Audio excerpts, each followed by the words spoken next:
Hey, you want to hear a story? No, not really. So one day, I was making banging content, and then I saw this.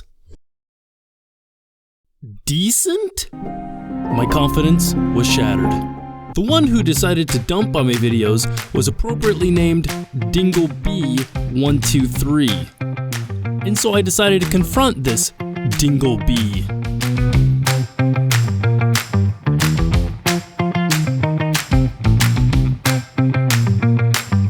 Joe Mama. This guy was good.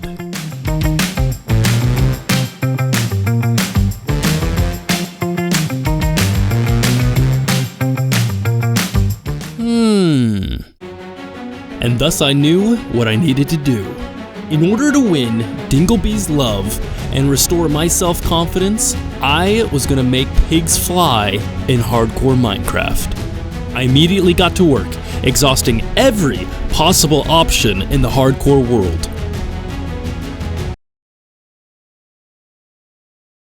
Well, that's all the ideas I have. That was it. I was through. In the eyes of the Honorable DingleB, I would forever be decent. What if you, turned the world upside down? Oh, turn the world upside down. What are you talking about? What if you mined out a couple of chunks, rebuilt everything upside down so that when the mobs spawned, it looked like they were in this cool anti-gravity type thing? Okay, well, first of all, that hardly counts as flying, and I have no idea how I would do that. And that would be a super complicated build. And that's exactly what I'm about to do. The first thing that I had to do was choose where I was going to build this. I had 3 dimensions to choose from. And since one of the 3 conveniently has a ceiling, I decided to go with the nether. So this was my game plan. First, I needed to make the nether roof look like a lava lake. Second, I needed to clear out all the land masses and trees. Third, I had to cover up the real lava lake and make it look like the nether roof. Next, I was going to build an upside down piglin bastion. Then finally, I had to rebuild the land and the trees, but upside down. Then, and only then, I would have the sweet, sweet respect of DingleB. Level 1. So the thing that I needed to do was this. I needed to make a lava lake look like it was floating up in the sky. So what I thought was if I got a layer of glass, laid that down, and then put lava buckets on top, from the bottom side, it should look like it's just free-flowing lava. I tested it out, and it looked pretty good. But what looked even better was having orange glass be the layer there first. So that meant what I needed to start to collect was red and yellow flowers and a bunch of sand. How much, you might ask? I believe the scientific measurement is a metric bum ton of sand and flowers. But finally, after what seemed like forever, I had an inventory full of orange stained glass, and I was ready to head to the nether. After I scouted out a nice spot, I began on the build.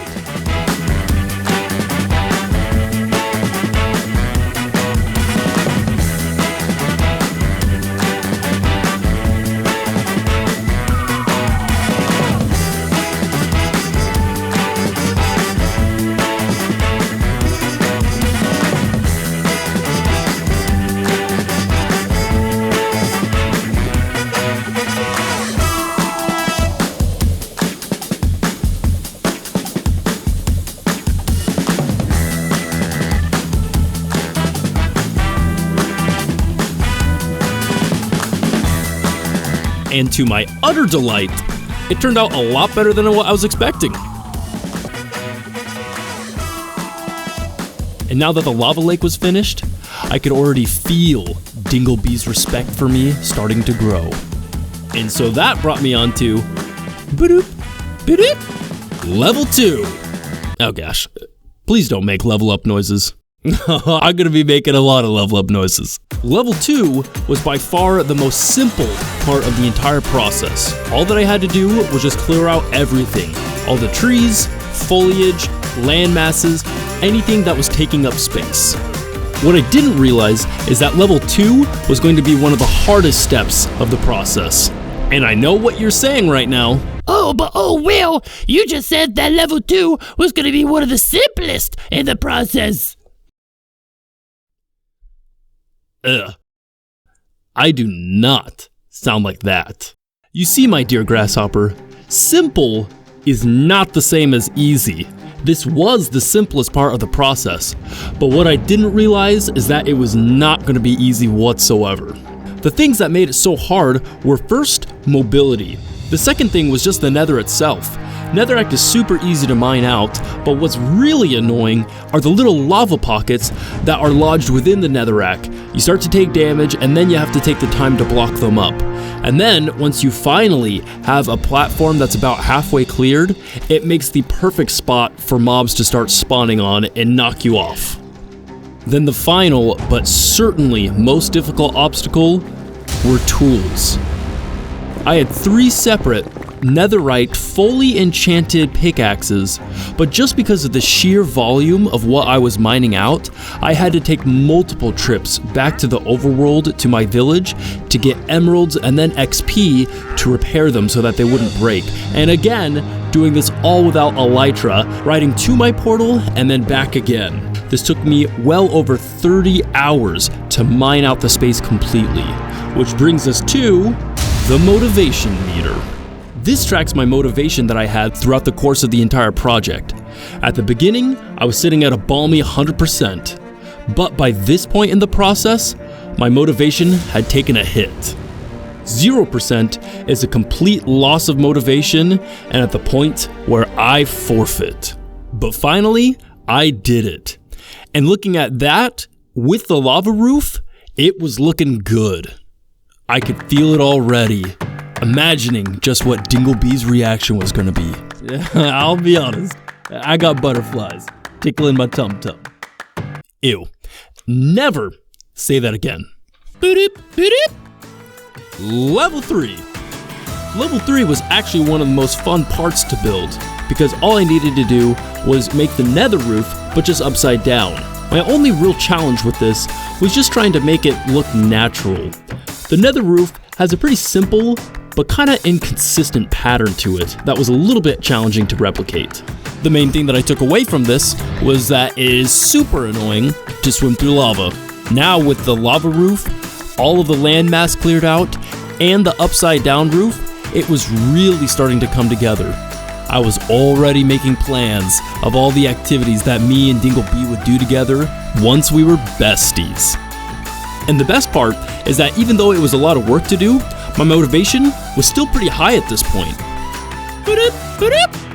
Level 4, Noitzab.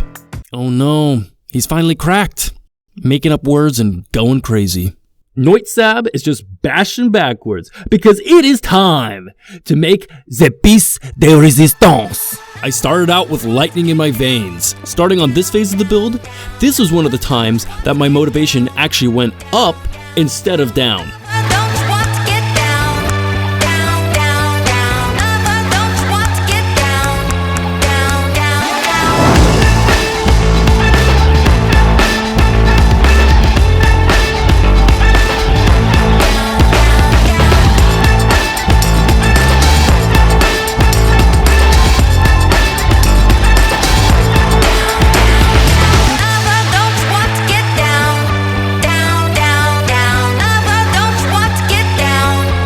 Though I started to notice something every time that I would step back and take a look at my work. The individual pieces of everything were amazing, but altogether as a whole, it just wasn't quite selling me that the world had truly flipped upside down. Then in a moment of clarity, I knew what it was. The background was spoiling the effect. It was so hard to focus on just my couple of chunks that I had turned upside down when it was surrounded by a sea of chunks that were all right side up. I could find a way to visually isolate my build from the rest of the world, and thus, the wall was born.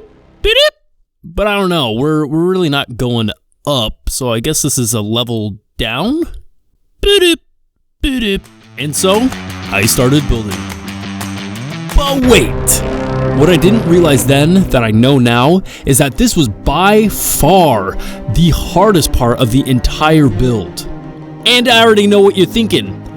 But oh well, this is the easiest part of the build. You're just taking wood and putting it up in straight walls. Ew. Stop using that voice, you weirdo. There were a ton of different things that made building the wall so difficult, but by far, the most challenging thing of all was just the scale. I just had no idea how big this thing was going to be. Go ahead, guess. How many blocks do you think that it took to build this wall? I sat down and I did the math. 43,000 blocks. That's insanely big. If you were to place a block every single second and had unlimited resources and an infinitely big inventory, it would take you 12 hours just to place these blocks alone. Which brings us to the second challenge, getting the blocks. I had to mine 700 trees to get over 10,000 blocks of wood. The reason that I go into all this is to try to help you understand why this wall was so challenging to build. I had to haul all the wood back and forth from my storage without shulker boxes. I blew through so many axes trying to chop down all this wood. It took me dozens of hours just to make this wall. And that's not even talking about the over 100 hours that I had already put into this build. At this point, I was seriously ready just to give up and call it quits. But in the end, I stuck with it and I was finally able to finish this wall. But it came at a dear price. This was my motivation before I started to build the wall, and this is it after. If it gets to 0, that's when I'm throwing in the towel and I am done. If I was going to finish this thing, I needed to get it done fast. There's only 2 levels in my way between me and DingleB's respect. That was the upside down Piglin Bastion and rebuilding all of the land and trees upside down. The Bastion was tough, but I got to work.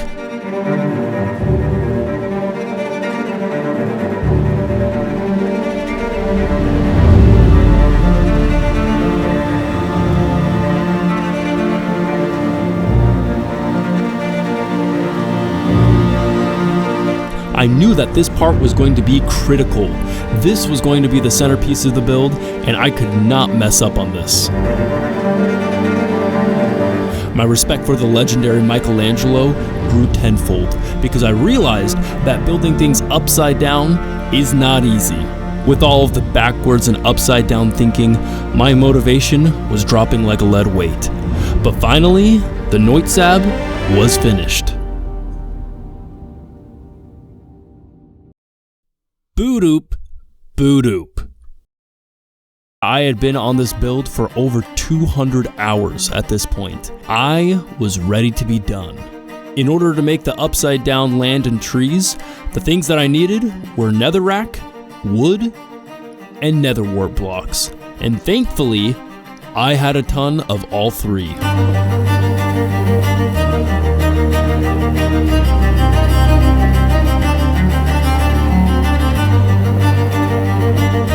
This was the sprint to the finish line.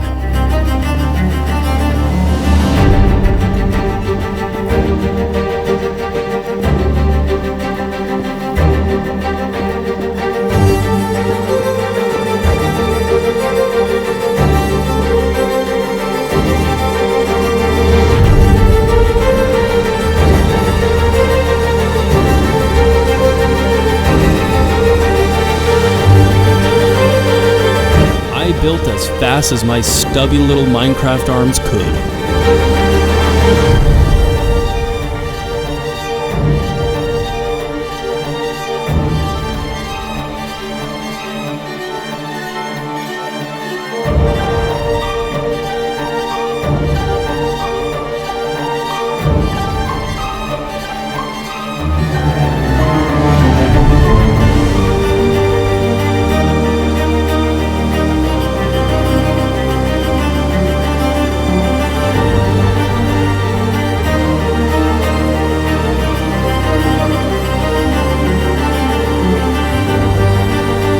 It was again exhausting work.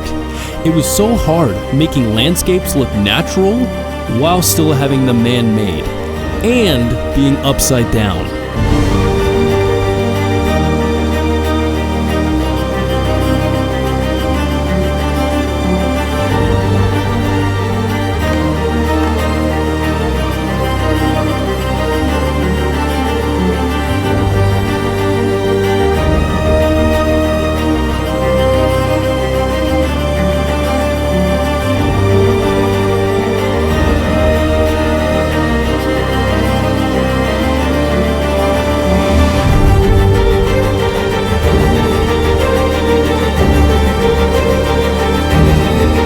Fatigue hung on me like a physical weight. And just when I thought I had no more to give, I finished. Grasshopper, cue the shaders, and roll the film.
Dear DingleB123, you said that you wouldn't respect me until pigs fly. Well, look at me now. And so then, I sent that video off to him and asked DingleB what he thought of it. And? Did he love it?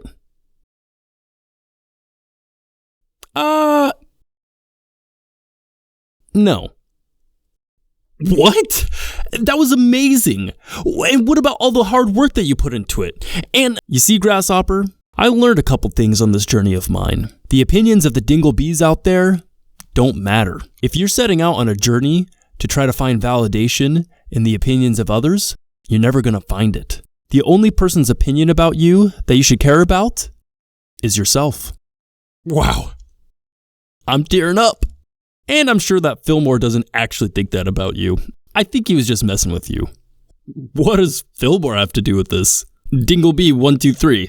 That's Fillmore's social media handle. Fillmore? Fillmore. Fillmore? Fillmore. Fillmore? Oh, wow.